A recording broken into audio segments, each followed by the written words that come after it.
అసలు నా భర్తని ఆమె వల్ల వేసుకుంది అన్నయ్య. ఎట్లా వేసుకుందమ్మా? మందు పెట్టింది అన్నయ్య, మందు పెట్టింది అన్నయ్య, మందు పెట్టింది. అసలు అదే పిచ్చిలో వెళ్ళిపోతున్నాడు అన్నయ్య. మందు కక్కిద్దాం అనుకుంటున్నాను అన్నయ్య, మందు కక్కిద్దాం. నేను ఒక మాట చెబుతా, ఒకసారి ఆలోచించండి, బుర్ర పెట్టి. మందు శరీరానికి, మనసుకు మందు పెట్టేవాడు ఎవడన్నా ఉన్నాడా? ఒక్కసారి చెప్పాలి నాకు. త్రాగుడు మానిపించడానికి తాయెత్తు కట్టినట్టు. ఏం పర్వాలా, భార్య తీసుకెళ్తే ఎంత పెద్ద తాయెత్తు అయినా వేసుకుంటాడు, అమాయకంగా మొహం పెట్టి వెళ్తాడు. పదవే, నాకు కూడా మారాలని ఉంది పదవే అని అమాయకంగా ఫేస్ పెట్టి, అసలు నేను ఎంత దాన్ని వదిలించుకోవాలని ఎంత ఇబ్బంది పడుతున్నానో నీకేం తెలుసు అంటే, భార్య అమాయకంగా, అవునా అట్లయితే పాయ నీకు తాయెత్తు కట్టిస్తాను, 5,000 పోతే పోయినాయి, అది గడితే ఇక నీకు ఆ తాగుడు వ్యసనం ఉండదండి అంటే, పోతే పోయింది. 5,000తో పాటు నాకు కొంత శోధన కూడా పోయి. అంటే నేను త్రాగుడు మానుకోవడానికి కష్టపడుతున్నానన్న సంగతి తనకు అర్థమైతే ఇక ఎప్పుడన్నా తాగి వచ్చినా కూడా ఫీల్ అవ్వదు. అర్థమైందా?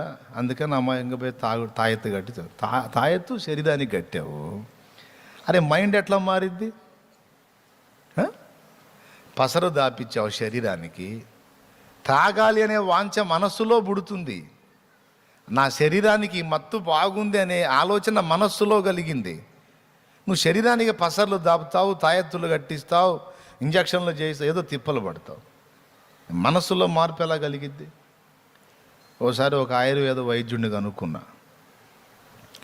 ఎంత గొప్ప తాగుబోతునైనా మేము మానిపిస్తామని పేపర్ ప్రింట్ చేసి ప్రచారం చేస్తూ ఉంటే, ఆయన్ని పర్సనల్గా కలిసి తెలుసుకుందామంటే ఆ రహస్యం చెప్పలే ఆయన. తర్వాత నేను ఉన్నప్పుడే 2 కస్టమర్లు వచ్చారు, లేడీస్. వాళ్ళతో ఆయన సంభాషించేటప్పుడు అసలు రహస్యం కనుక్కున్నా. ఇప్పుడు ఈ రహస్యం నేను చెప్పాను అనుకో,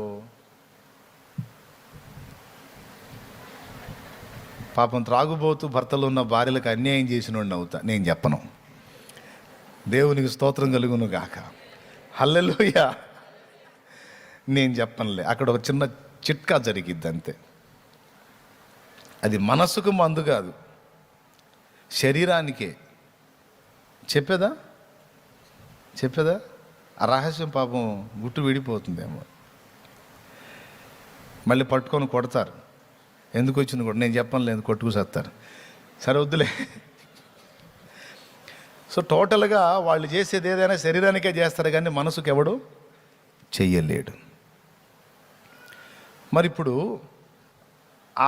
ఆమె నా భర్తను వశపరుచుకొని మందు పెట్టింది, అందుకని అదే పిచ్చిలో వెళ్ళిపోతున్నాడు అని ఈమె అంటది.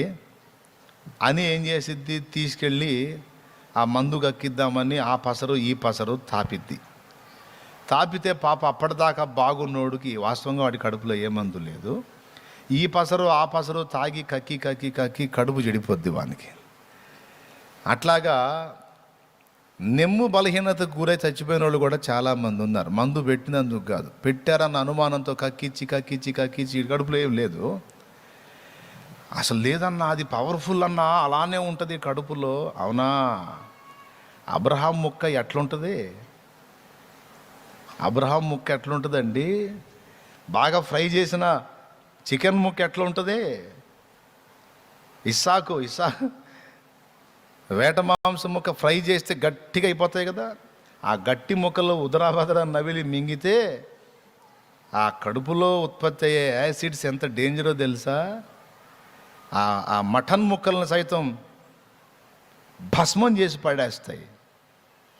అంత భయంకరమైన జఠరాగ్ని గర్భంలో మండుతూ ఉంటుంది, యాసిడ్స్ ఉత్పత్తి అవుతూ ఉంటాయి, ఆమ్లాలు. అంత ఆమ్లాలు భస్మం చేయవా? 2 ప్రక్రియలు జరుగుతాయి. ఒకటి విసర్జన ద్వారానైనా నెట్టేస్తుంది, లేదా భస్మమైనా చేస్తుంది. కడుపుకు ఆ సౌకర్యం పెట్టాడు దేవుడు.